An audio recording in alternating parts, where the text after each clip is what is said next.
students, I am Preeti from Nilkamal Vidyapit School.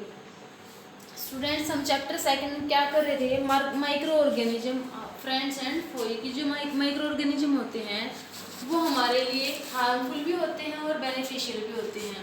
उनसे हमें फ़ायदा भी होता है और नुकसान भी होता है। तो अब हम उनके फ़ायदे देख रहे थे, तो उस फायदे में हमने क्या देखा स्टूडेंट्स की कुछ जो बेनिफिट थे वो तो मैंने आपको कल बताए थे, और जो कुछ और हैं वो मैं आपको अब बता रही हूँ। Commercial use of micro organism का कॉमर्शियल यूज कैसे होता है। इनका यूज प्रोडक्शन ऑफ अल्कोहल कि जो अल्कोहल बनाने में भी इनका प्रयोग होता है, वाइन दारू बनाने में, एंड एसिटिक एसिड और सिरका बनाने में भी इनका प्रयोग किया जाता है। किस तरीके से यीस्ट जो माइक्रो ऑर्गेनिज्म होता है उसका प्रयोग अल्कोहल और वाइन बनाने में भी होता है। इस पर्पज के लिए यीस्ट को नेचुरल शुगर वर्ड से आप मीनिंग समझना। नेचुरल शुगर क्या है?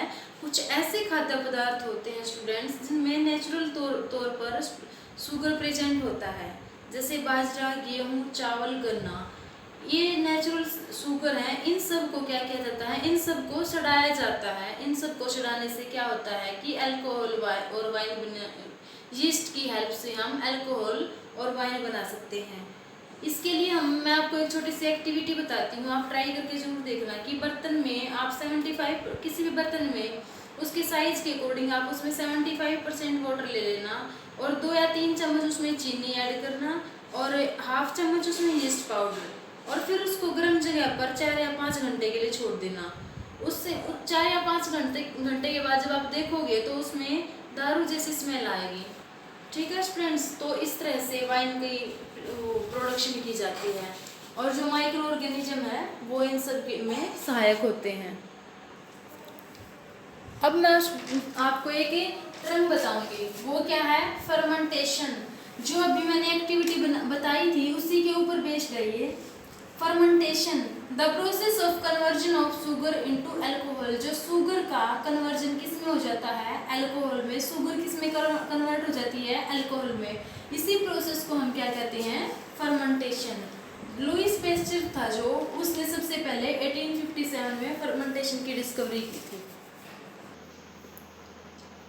Next students, medicine use of micro organism की दवाई के तौर पर माइक्रो ऑर्गेनिज्म का यूज हम कैसे करते हैं।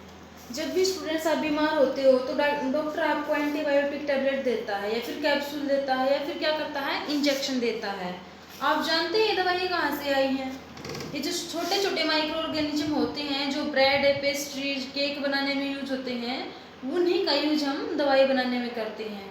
देखिए कैसे, क्या बताया मैंने?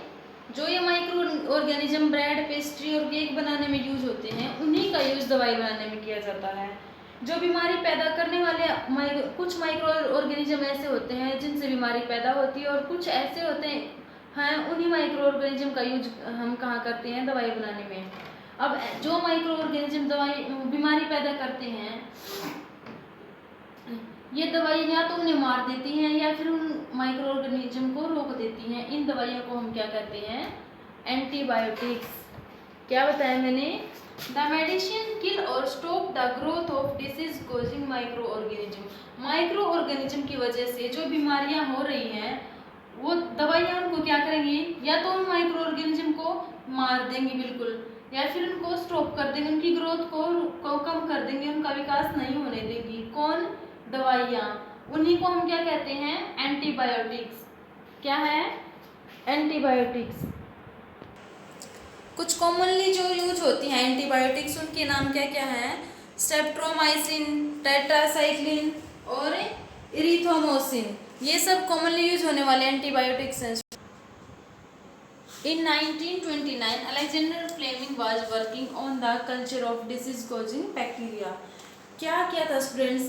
अलेक्जेंडर फ्लेमिंग ने 1929 में बीमारी को जो पैदा करने वाले बैक्टीरिया होते हैं उसके बिहेवियर को चेक करने की कोशिश की। और वो बिहेवियर कहाँ चेक किया? एक प्लेट में चेक किया। क्या हुआ कि अचानक वहाँ पर एक छोटी सी ग्रीन कलर की मॉडल सी बन गई थी। जब ये अलेक्जेंडर फ्लेमिंग चेक कर रहे थे तो क्या हुआ? अचानक एक ग्रीन कलर की मॉडल बन गई। अब इस प्लेट को उन्होंने देखा तो ऑब्जर्व किया कि उस मॉडल के होने की वजह से बैक्टीरिया की ग्रोथ रुक गई है। क्या हुआ था कि बैक्टीरिया की ग्रोथ रुक गई थी, या फिर और उसके साथ साथ क्या हुआ, उन्होंने कई उस मॉडल की वजह से कई बैक्टीरिया की डेथ भी हो गई। इससे क्या पता चलता है कि ग्रीन कलर की जो मॉडल है उसका यूज बैक्टीरिया को रोकने के लिए किया जाता है। इसका नाम, जो ग्रीन कलर की मॉडल थी उसका नाम अलेक्जेंडर फ्लेमिंग ने पेनिसिलिन का नाम दिया। तो पेनिसिलिन की इन्वेंशन भी किसने की थी? अलेक्जेंडर फ्लेमिंग ने। इन एंटीबायोटिक का यूज पशुओं के चारे में भी किया जाता है।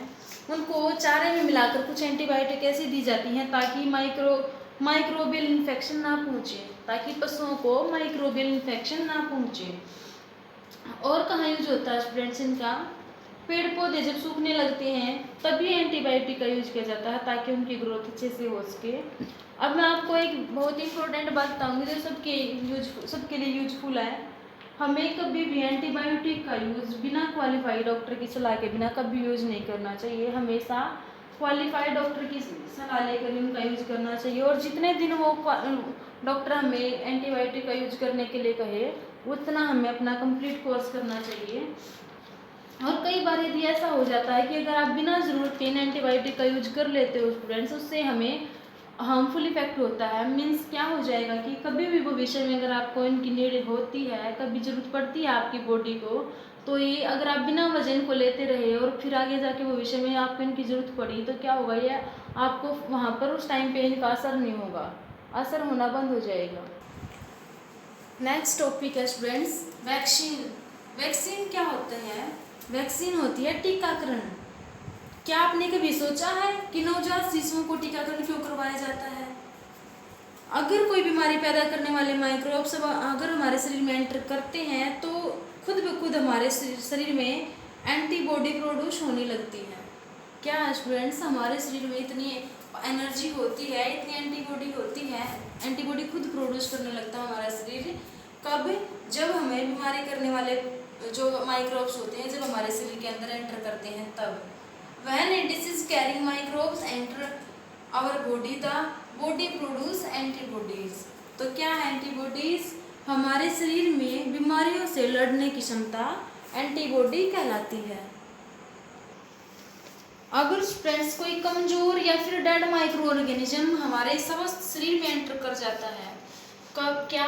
अगर हमारा शरीर हेल्दी है और उसमें कोई डेड और या फिर कमजोर माइक्रो ऑर्गेनिज्म एंटर करता है तो हमारा शरीर क्या करेगा? हमारा शरीर फाइट करेगा।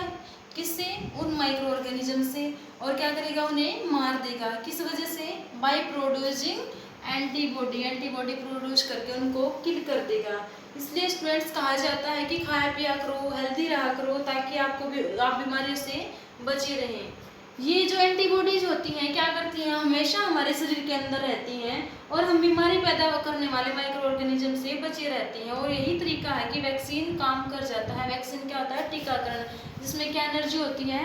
इसमें हमें वैक्सीन में वो एनर्जी मिल जाती है ताकि हम बीमारियों से फाइट कर सकें। इसलिए वैक्सीन काम कर जाता है। कब? माइक्रो ऑर्गेनिज्म को किल करने में। कुछ बीमारियां ऐसी होती हैं जैसे टीबी, स्मॉल पॉक्स, हेपेटाइटिस, इन सब बीमारियों को टीकाकरण की वजह से रोका जा सकता है। अब एडवर्ड जो जेनर थे उन्होंने 1798 में स्मॉल पॉक्स की डिस्कवरी की थी।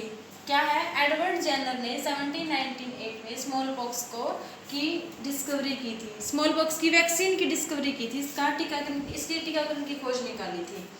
बचपन में आपको कुछ वैक्सीन दी जाती थी ना स्टूडेंट्स, जैसे ताकि आपको बीमारियों से बचाया जा सके। जैसे पोलियो की ड्रॉप आपको दी जाती थी। इससे क्या होता था? बीमारियों से लड़ने की क्षमता आपके अंदर आती थी। कई साल पहले स्मॉल पॉक्स बहुत तेज चल रहा था। इससे सारे बच्चे बहुत बीमार हो गए थे।